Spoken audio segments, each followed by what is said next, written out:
Mete a pistola. É que não consigo abrir bem, ele quebrou tudo atrás. No final, como que ele entrou e me deixou Ir embora, mas quase me matou. Mamãe, estou com muito medo, ele vai me matar. Essas foram as últimas palavras que Kenny Finoll, de apenas 23 anos, disse à sua mãe em fevereiro de 2018. A mulher só podia implorar que a filha retornasse à Venezuela, sua terra natal. Sua querida filha havia se mudado para o México para trabalhar como dama de companhia e assim ajudar sua mãe doente do coração, mas em busca de um futuro melhor e uma saída para a difícil situação econômica de sua família e de todo um país, a jovem acabou encontrando a morte da pior maneira possível. Um ser perverso, aquele que havia jurado amá-la, fez algo que até as autoridades se horrorizaram ao ver. Mas o que fizeram com Kenny Finoll? Deixe-me te contar. Kenny Mireia Finoll nasceu e cresceu no setor 1º de Maio, que é um dos bairros mais pobres de Maracaibo, na Venezuela. A pequena cresceu em ruas sem asfalto, para que você tenha uma ideia, onde o dinheiro faltava e a fome era abundante, um bairro onde só podiam entrar aqueles que lá viviam devido à insegurança que os cercava. Em um lugar como este, foi onde ela cresceu sendo a menor de 4 irmãos com os quais não compartilhava o mesmo pai. Mireia, sua mãe a criou sozinha, mal conseguia alimentar seus 4 filhos com seu trabalho de baixo salário, mas assim os anos foram passando e Kenny cresceu e com apenas 13 anos começou a se afastar de casa e a passar mais tempo na rua. Foi assim que ela se tornou amiga de uma garota que vivia na prisão sem estar presa.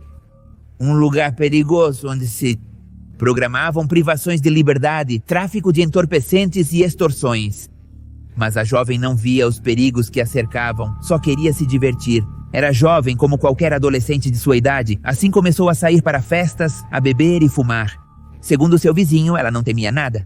Seu estilo de vida no limite gradualmente a conduziria para situações cada vez mais perigosas, e é que sair para se divertir parecia ser suficiente para Kenny. Ela queria ir além, viajar, ter roupas caras e bolsas de marca, status para brilhar e ser invejada, ter tudo o que não podia em meio à sua pobreza. Em sua casa não havia nem mesmo para comer, muito menos para comprar o que estava na moda. Foi assim que em uma de suas contas no Instagram ela escreveu: "Eu venho de baixo e estou subindo". Ela sabia que estava destinada a muito mais. No Facebook, ela tinha 3 perfis, como se quisesse se reinventar com cada nova conta, mas em todas havia um elemento em comum. Ela falava sobre invejas, sobre pessoas que queriam lhe fazer mal. Parecia que Kenny estava em um estado defensivo perpétuo. Segundo suas amigas, Kenny gostava, digamos, de relacionamentos tumultuados, ou como outros diziam, ele gostava de malandros da vida ruim. A verdade é que seus amores sempre estiveram perto da ilegalidade, é por isso que te digo isso. E então, no dia 24 de dezembro do ano 2010, tudo desmoronou. E é que um grupo de homens a levou de uma discoteca em Maracaibo contra a sua vontade até a prisão de Sabaneta. Lá, a entregaram como presente de Natal para o líder do presídio. Depois desse acontecimento, obviamente traumático, a jovem continuou com sua vida, como se nada tivesse acontecido. Entre idas e vindas à prisão apenas por gosto e más companhias, a jovem conheceu Estolfo de Jesus Balsan, um presidiário da prisão de Sabaneta. Sua melhor amiga, Macarena, foi quem a informou que este homem queria conhecê-la. Kenny aceitou e automaticamente se apaixonou quando ela tinha 18 e ele tinha 22 anos. O indivíduo integrava o Tren del Norte, uma organização criminosa envolvida em extorsão, sequestro e assassinato sob contrato. O parceiro da jovem tinha em seu histórico assassinatos de funcionários policiais, roubo, ocultação de armas e extorsões. Mas esses antecedentes não assustaram Kenny. Balsam acabou sendo seu primeiro beneficiário, aquele que lhe daria tudo o que sempre desejou. Porém, como é comum com esses homens, ela não era sua única mulher. Ao descobrir que ele foi infiel, ela decidiu se separar. Em 2014, em um confronto com oficiais, Balsam foi preso após ser acusado de tirar a vida de vários policiais. No cemitério, ele tocou valenatos como homenagem a quem foi seu parceiro. Depois, ele tatuou em um de seus ombros o nome Balsan, o que em seu país significava que ela sempre seria dele, de sua propriedade. Aos 23 anos, ele mudaria o rumo de sua vida novamente. E parece que a morte e as desgraças sempre a rondavam. Sua mãe adoeceu gravemente, sua doença cardíaca estava piorando, então ela precisava de dinheiro para seu caro tratamento. Que sabia que não encontraria um trabalho bem remunerado em seu país natal, então tomou uma das piores decisões de sua vida. Em 2015, a jovem abandonou seus estudos universitários, deixou Maracaibo e embarcou em uma viagem para o México. Uma vez que carimbou seu passaporte para sair do país, pintou o cabelo de vermelho e decidiu usar seu corpo para pagar o que quisesse, sem saber que neste país, que prometia esperança, na verdade encontraria uma morte horrível, um final terrível. No México, Kenny Mireia usou sua beleza para sobreviver. Ela era uma jovem bela que fazia notar sua presença onde chegava. Seus olhos verdes eram chamativos e ela tinha um corpo exuberante. Graças às suas virtudes, então a mulher promovia serviços de intimidade em páginas não como sonadivas.com.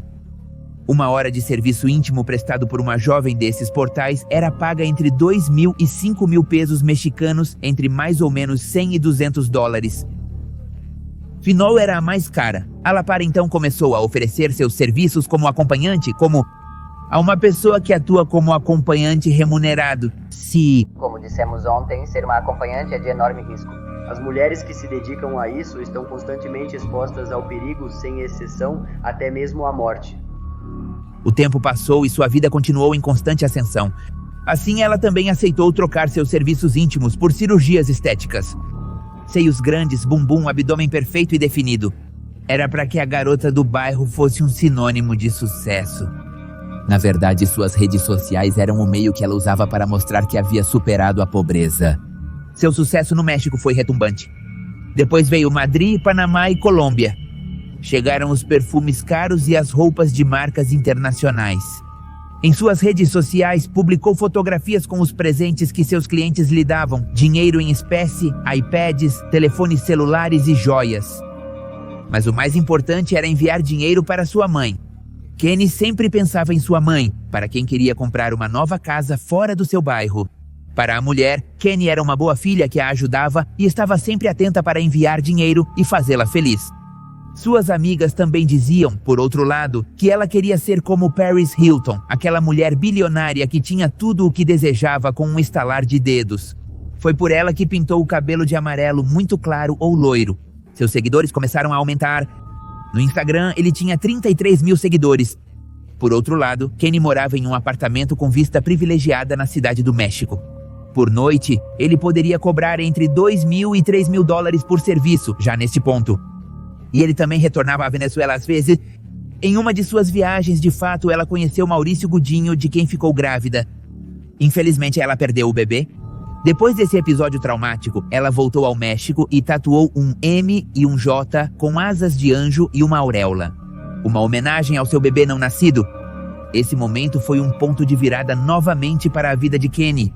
Desde então, seu consumo de substâncias aumentou. Cigarros de maconha misturados com cocaína ou pílulas com licor, uma bomba, um coquetel onde ele entrava e saía de todos os jogos. E assim começou a escrever e publicar imagens de Deus e orações de proteção. Uma amiga com quem ela dividia a casa a expulsou porque ela se intoxicava muito. O vício estava fazendo ela perder relações próximas. Assim de avançada estava essa dependência ou essa doença, mas isso não a deteve. Depois ela fez sua terceira tatuagem. Uma frase que ia do cotovelo até o ombro, onde se lia: "A vontade de Deus nunca me levará onde a sua graça não possa me proteger." Meses depois, ninguém a protegeria. Em novembro de 2015, Kenny tornou-se a figura principal da Zona Divas. Fotos do rosto dela estampavam a página inicial do site. Ela era a boneca mais cara da vitrine, assim se chamava a si mesma. Seu belo rosto e ser a mais cobiçada chamaria a atenção da pessoa errada, infelizmente. A vida de Kenny não era tão boa quanto parecia. Recentemente, ele temia por sua vida. Em suas redes sociais, ele escrevia sobre o perigo e pedia a Deus proteção. E acontece que entrou em sua vida um carrasco, um sujeito que o havia contatado através da página onde ele se anunciava. Seu nome era Brian Maurício Gonzalez, apelido El Pozzoles. A família de Kenny identifica o agressor como Brian Gonzalez e enviou à Imagem Notícias uma fotografia onde este homem aparece ao lado de Kenny quando ainda eram um casal. Não ficou claro desde quando começaram a namorar, apenas que em abril de 2017, Kenny anunciou publicamente que tinha um parceiro. Ele já dedicava canções e postagens amorosas de maneira muito cautelosa. Ele o marcava com um discreto B. Ele alternava suas postagens amorosas com imagens de garotas abraçando lobos perigosos. Não se sabe quando o amor dele se transformou em violência. Mas em algum momento de seu curto relacionamento, as agressões começaram. Suas amigas acreditavam que desde outubro de 2017, mas em julho, Kenny postou uma foto de seu braço ferido. No entanto, ela não acusou ninguém. Na Venezuela, sua mãe e seu irmão sabiam da existência do Pozoles e que ele a maltratava. Ninguém tinha ligado e me dito muitas coisas feias, mas não quis me esclarecer qual era a coisa feia que tinha dito. Ela tinha muito medo. Esse rapaz a perseguia, a encurralava, até chegou a agarrá-la novamente. A mãe se comunicava com Kenny diariamente, porém as chamadas ficavam cada vez mais raras. Seu parceiro a controlava, não a deixava viver em paz, vigiando tudo o que ela fazia, com quem falava e o que publicava nas redes sociais. E de um momento para o outro, o homem a levou para conhecer sua família, para formalizar o relacionamento e começou a viver com ela, sabendo que dessa maneira poderia controlá-la mais de perto, que nem sabia que o homem matava por hobby, que era um homem perigoso, e não demorou muito para que ele começasse a se tornar mais violento com ela. Brian Mauricio González, apelidado de El Pozole, era um assassino da União. Tepito, uma gangue de um bairro da cidade do México que se apaixonou pela jovem quando viu suas fotos na página Diva. Quando começaram a sair formalmente, ele exigiu que ela deixasse a vida que levava no país mexicano.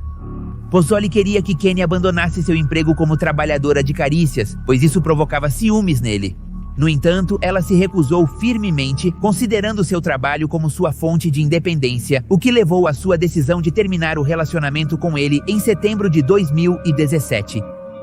O malfeitor obviamente não aceitou o término e a abandonou. Em outubro do mesmo ano, o homem iniciou um abandono. Em outubro do mesmo ano, o homem iniciou um relacionamento com outra mulher do portal Zona Divas, chamada Karen Aileen Grosnitsky, mas este relacionamento não durou mais de 2 meses. No dia 27 de dezembro de 2017, Karen apareceu sem vida com um ferimento de bala na cabeça. No mesmo dia, Pozole ligou para Kenny e disse que havia matado sua companheira. Esta revelação fez com que seus alarmes fossem acionados, evidentemente. Se o homem havia tirado a vida de Karen, então a próxima seria ela. E assim os meses após o aviso foram um inferno para Kenny. Sentia que poderia encontrá-lo a qualquer momento. Obviamente, ela não esperava ser surpreendida da pior maneira. E é que a jovem foi contratada junto com suas amigas para um encontro privado. Quando chegou ao endereço, ficou aterrorizada ao ver que tinha sido seu ex-parceiro com um nome falso. Naquele dia, ele a bateu tão forte que deixou seu rosto inchado, roxo, com bolsas de golpes debaixo dos olhos. Ele a fraturou e deu golpes de facão em um dos braços e na cabeça. Também cortou o dela. Cabelo, ontem esse homem... Me deu manteiga para um serviço e fui, era ele. Quase me matou com golpes de facão. Tenho 5 pontos na cabeça, olha. Olha todo o olho arranhado. Cara, ele apontou a arma pra mim. Que eu não consigo abrir direito. Ele me quebrou todo por trás. No final parece que ele sentiu pena e me deixou ir, mas quase me matou. Ele me deu uns 4 golpes de facão. Todo o corpo, golpes de facão, cara. Apesar da brutal surra, Kenny conseguiu sair com vida e gravou 2 vídeos, um para uma amiga e outro para o homem onde o expôs. Neles, contava o abuso ao qual havia sido submetida para seu desconcerto e o de sua família. Infelizmente, os vídeos não serviram de muito ou de nada, porque o monstro que tinha como ex-parceiro continuava livre e a assombrando das sombras. Que a propósito você vai perceber que o vídeo está censurado porque a surra estava ou foi bastante grotesca. Devido a questões da plataforma, você já sabe como isso funciona. O medo de ser atacada novamente era tão intenso que ela precisou abandonar as redes sociais e parar de promover seus serviços online. Não apenas as ameaças haviam tirado sua fonte de trabalho, mas ela mal conseguia se mover devido à dor em todo o corpo após a surra que levou. O médico acabou de vir e me disse para tomar um banho para me limpar, para dar pontos. Ele me disse que vai dar cerca de 10 pontos na cabeça porque tenho um corte muito grande. Kenny sabia que se ficasse no México sua vida estaria em perigo, então prometeu à sua família que voltaria para a Venezuela.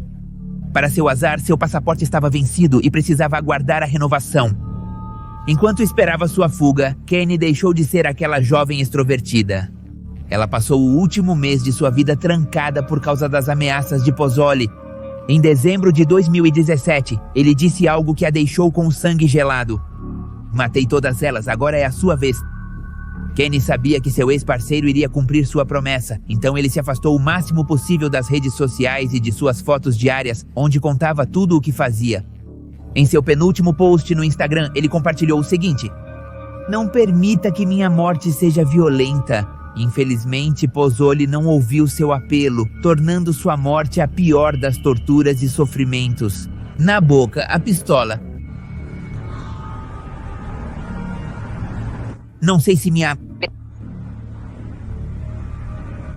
Tenho um buraco horrível aqui na garganta. Você me abriu como um buraco horrível. E olhe para mim, estou muito inchada. Espere um pouco para passar um pouco para eu.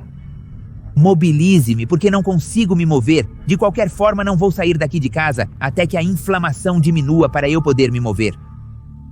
No dia anterior aos fatos, Kenny havia falado com sua mãe e sua família e disse que voltaria para a Venezuela. No entanto, essa promessa nunca foi cumprida porque a jovem nunca chegou e desapareceu na sexta-feira, 23 de fevereiro do ano 2018, sem deixar rastros. Na última conversa que você teve com Kenny, qual foi? No sábado às 8 da noite, um dia antes de morrer. Eles a levaram de madrugada. E ela me contou que aquele cara e aquele demônio a havia chamado e ameaçado de que iria matá-la. Você ligou para sua amiga, agora falta o Ivo. E assim foi, e assim aconteceu. A última vez que a viram viva foi naquela noite quando ela decidiu sair para se divertir depois de tantos meses trancada temendo por sua vida. Kenny queria rir e se divertir mais uma vez, então ela foi a um festival de música eletrônica no estado do México. Convidada por alguns clientes, Kenny não sabia, mas essa seria sua última festa. E antes que sua família pudesse denunciar seu desaparecimento, a polícia mexicana encontrou o corpo sem vida no bairro Jardines de Santa Clara, no município de Catepec, em uma rua perto de uma escola, um lugar que era o epicentro do feminicídio na região do Vale do México. O corpo da jovem, ainda não identificada, era difícil de ver. Raramente se depararam com uma cena tão perversa que revirou o estômago e o encheu de pesadelos. A vítima tinha uma bolsa de embalagem na cabeça com uma braçadeira no pescoço. Tinha o rosto desfigurado, seu algoz havia jogado ácido em seu rosto e arrancado seus olhos. Depois que a notícia se tornou pública, causou um alvoroço em todo o país. Finalmente, uma amiga da família que morava no México avisou seus parentes. Aquela mulher que tinha sinais de tortura, golpes, queimaduras e que havia sido abusada intimamente não era ninguém menos que Kenny Finol. Na autópsia, foi revelado que meses antes do crime, haviam cortado um dedo do pé dela para que ela não pudesse mais usar sapatos de salto alto. Seu corpo foi abandonado neste corredor do município mexicano de Catepec. Tinha marcas de tortura. A jovem supostamente foi a um festival de música eletrônica no último fim de semana no estado do México, onde a segurança está muito deteriorada. Rapidamente, as autoridades apresentaram duas versões do seu fim. A primeira, que alguns clientes a convidaram para um festival de música eletrônica e depois tiraram sua vida. A segunda, que ela estava com uma pessoa conhecida que depois tirou sua vida. Sua família não tinha a menor dúvida de que seu ex-parceiro Pozzoli havia sido o autor de seu crime tão perverso, tão violento. A Procuradoria-Geral de Justiça do Estado do México entregou à Embaixada da Venezuela nesse país o corpo sem vida da jovem um mês após sua morte. Finalmente, Kenny voltou à Venezuela meses depois, mas não da maneira que sua família havia desejado. Após seu perverso crime, seu grupo de amigas que promoviam seu serviço na internet, as que a levaram de Maracaibo para se tornar a acompanhante mais solicitada do México, fecharam suas contas nas redes sociais. O mesmo fizeram as de sua infância e adolescência, as das festas em Maracaibo. Todas estavam aterrorizadas e temiam ser a próxima.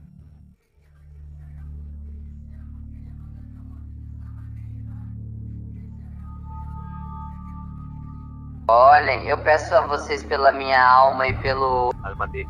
ela que me ajudem, que o culpado tem que pagar por tudo o que fez porque ela não merecia essa morte. Mireia Finol experimentou uma profunda dor em seu coração ao enfrentar a devastadora perda de sua amada filha. Depois de enfrentar inúmeras ameaças, finalmente um indivíduo, um monstro, sem escrúpulos, levou sua filha, mergulhando Mireia em um abismo de tristeza e desespero. Depois de um tortuoso mês de espera pelo corpo, finalmente a família de Kenny se despediu em Maracaibo.